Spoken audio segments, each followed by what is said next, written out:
पाकिस्तान तहरीक इंसाफ के रुकनी कौमी असम्बली सुहेल सुल्तान इस वक्त मेरे साथ मौजूद है। उनसे बात करेंगे पाकिस्तान तहरीक इंसाफ की मुस्तकबिल के हवाले से, आइंदा की हिकमत अमली के हवाले से, वो जो सियासी सूरत हाल है उस हवाले से इनसे बात करेंगे। सर बहुत शुक्रिया कीमती वक्त का। मुझे बताइएगा, जुनैद अकबर को खैबर पख्तूनख्वा की सदारत दे दी गई है पाकिस्तान तहरीक इंसाफ की, और आपका ताल्लुक भी खैबर पख्तूनख्वा से है। उनकी सदारत के बाद किस तरह तब्दीली देखते हैं खैबर पख्तूनख्वा में?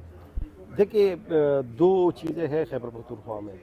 एक जुनैद अकबर जो है वो हमारा वो साथी है जो खान साहब के साथ 1997 से लेकर अब तक वो उसने वफादारी अपनी साबित की है, और मैं बज़ात ख़ुद में उसका वकील रहा हूँ। 9 मई के बाद जितने भी केसेस थे जुनैद अकबर का मैं वकील था।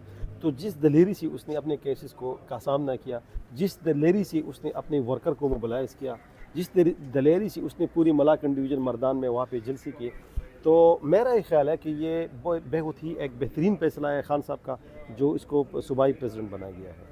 बेहतरीन फैसला है। आप समझते हैं कि खैबर पख्तूनख्वा में जो कहा जा रहा है कि पाकिस्तान तहरीक इंसाफ में ग्रुप बंदी है, पाकिस्तान तहरीक इंसाफ ग्रुप बंदियों का शिकार है, 3 से 4 ग्रुपों का तस्करा किया जा रहा है, उनका खात्मा मुमकिन हो जाएगा? देखिए, मैं ये समझता हूँ कि वहाँ पर हमारी तनकीद होती रहती है, हमारी तनकीद होती रहती है, और हमारी जो तनकीद है वो बराए इस्लाह होती है। इस तरह जितनी भी आप ग्रुप्स का जिक्र कर रहे हैं, मुझे तो इल्म नहीं है, अलबत्ता वो जो तनकीद कर रहे हैं वो तनकीद बराए इस्लाह है। और मतलब पाकिस्तान तहरीक इंसाफ में सिर्फ एक ही ग्रुप है, वो इमरान खान का ग्रुप है, बाकी इसमें कोई ग्रुप ना है। अगर कोई बनेगा तो वो 2-3 में ख़त्म भी हो जाएगा, उसकी कोई मुस्तकबिल नहीं होगी।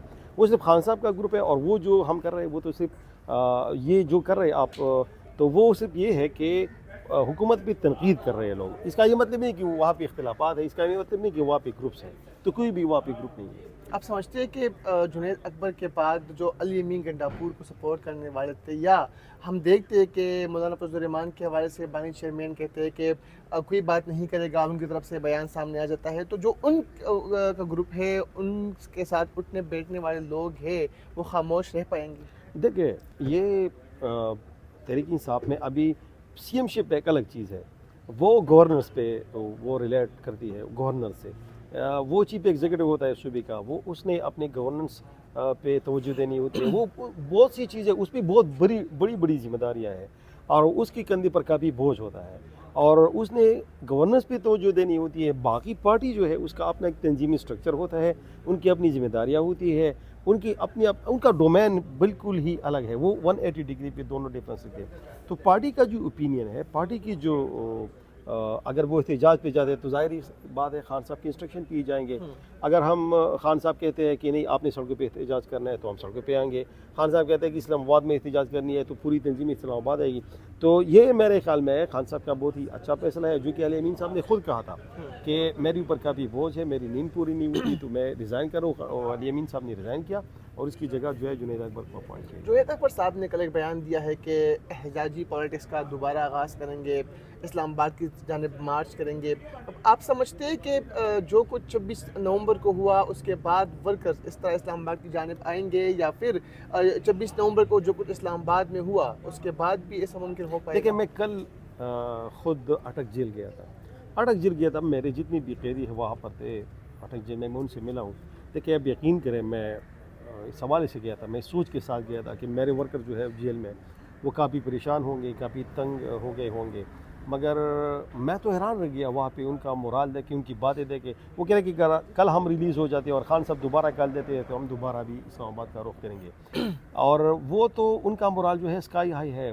देखिए, आपने देखा कि जब मिलिट्री कोर्ट से हमारे कैदी आज़ाद हो जाते हैं तो फ़ौरन ही भी इमरान खान जिंदाबाद का नारा लगा लेते हैं। इसका मतलब ये है कि आप किसी की नज़रिए को, किसी की सोच को ताकत के ज़रिए और वायलेंस के ज़रिए वो दबा नहीं सकते। नज़रिया वही रहता है, वायलेंस के ज़रिए आप किसी का भी व्यू या किसी का भी नज़रिया चेंज नहीं कर सकते। अब हमने देखा था कि पाकिस्तान तहरीक इंसाफ की खैबर पख्तूनख्वा में हुकूमत आने के बाद IG खैबर पख्तूनख्वा पर तनकीद भी होती रही। आज उनको तब्दील कर दिया गया है, किसी और को तैनात किया जा चुका है। तो पाकिस्तान तहरीक इंसाफ का अब उस हवाले से क्या स्ट्रेटजी होगी, क्या मौक़िफ़ होगा? देखिए, पिछले जो IG साहब थे उन पर हमारी काफ़ी तापुज़ात थे कि वो प्रॉपरली डिलीवर नहीं कर रहा।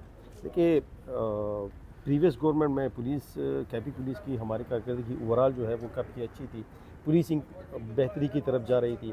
इसकी कारकर्दगी अच्छी नहीं थी, इसी वजह से हम सारे जो है parliamentarians of including provincial government, ہم شدید تحفظات رکھتی تھی اس کے خلاف. تو اس کے لیے سی ایم صاحب نے وہ 3 نام بھیجے.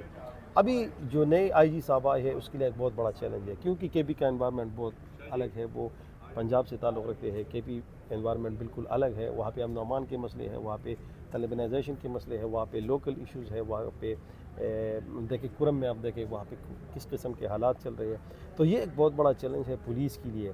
اور لوکل جو پولیس ہے وہاں پہ آپ دیکھ رہے ہیں کہ لوکل لوگ جو ہے وہاں پہ تعاون بھی کر رہے ہیں, مگر اب پولیس کے لیے بہت بڑا چیلنج ہے کہ وہ کتنی حد تک لوگوں کے ساتھ کوآپریٹ کرتی ہے اور لوگوں کی توقعات پر پورا اترتی ہے. آخری سوال کرنا چاہوں گا, مذاکرات ختم ہونے کے بعد پاکستان تحریک انصاف کا مستقبل کیا دیکھتے ہیں, یا پاکستان تحریک انصاف اب کیا کرنے جا رہی ہے؟ دیکھیے میں نے پہلے بھی یہ کہا تھا, شیرازی بھائی آپ کو یاد ہوگا میں نے پہلے بھی یہی کہا تھا کہ حکومت شدید دباؤ میں ہے.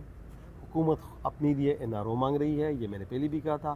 اب بھی میں کہہ رہا ہوں کہ حکومت منتیں کر رہی ہے, حکومت ترلے کر رہی ہے, وہ این آر او مانگ رہی ہے اپنے لیے, اپنی پروٹیکشن کے لیے. وہ اپنی انلیجیٹمیٹ جو حکومت ہے اس کو تحفظ دینے کے لیے وہ این آر او مانگ رہی ہے, جو کہ خان صاحب ان کو نہیں دے رہے.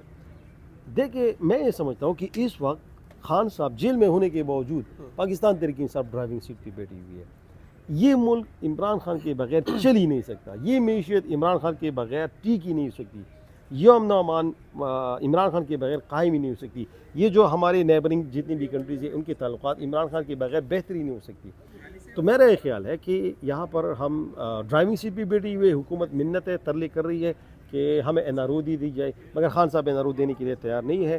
تو میرا یہ خیال ہے کہ حکومت پر مزید پریشر بڑھے گا. بہت شکریہ سہیل سلطان صاحب ہمارے ساتھ موجود تھے. پاکستان تحریک انصاف کے رکن قومی اسمبلی ہے, اور ان کا یہ کہنا ہے کہ مذاکرات کے آڑ میں حکومت بانی چیئرمین پاکستان تحریک انصاف سے این آر او جو ہے وہ مانگ رہی تھی, لیکن بانی چیئرمین کو این آر او نہیں دیں گے. اور ساتھ ہی ساتھ انہوں نے یہ بھی کہا کہ جنید اکبر جن کو پاکستان تحریک انصاف کی کمان خیبر پختونخوا کی دے دی گئی ہے, تو اس کے بعد جو ذمہ داریاں ان پر عائد ہوگی تو بہتر انداز میں وہ نبھا سکیں گے.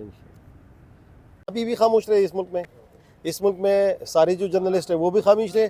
ٹی وی پر بھی آپ تنقید نہ کریں, میڈیا ٹاکس پہ بھی تنقید نہ کریں, ٹاک شوز پر بھی تنقید نہ کریں, اس میں بھی تنقید نہ کریں, اخبار میں بھی کوئی بیان نہ دیں. سوشل میڈیا جو آپ کا اپنے اکاؤنٹ ہے, ٹویٹر پر آپ کا اکاؤنٹ ہے, فیس بک بھی اپنا اکاؤنٹ ہے, اس پر بھی آپ یہ نہیں کر سکتے کہ حکومت یہ کام کرتی ہے. عام شہریوں کے پاس دو ان کی امیدیں ہوتی تھیں, اپوزیشن یا پھر وکلا. اس طرح کا اگر کوئی عمل ہوتا تھا, وکلا خاموش ہیں, اپوزیشن اس کے اوپر بولیے جتنا بولنا چاہیے.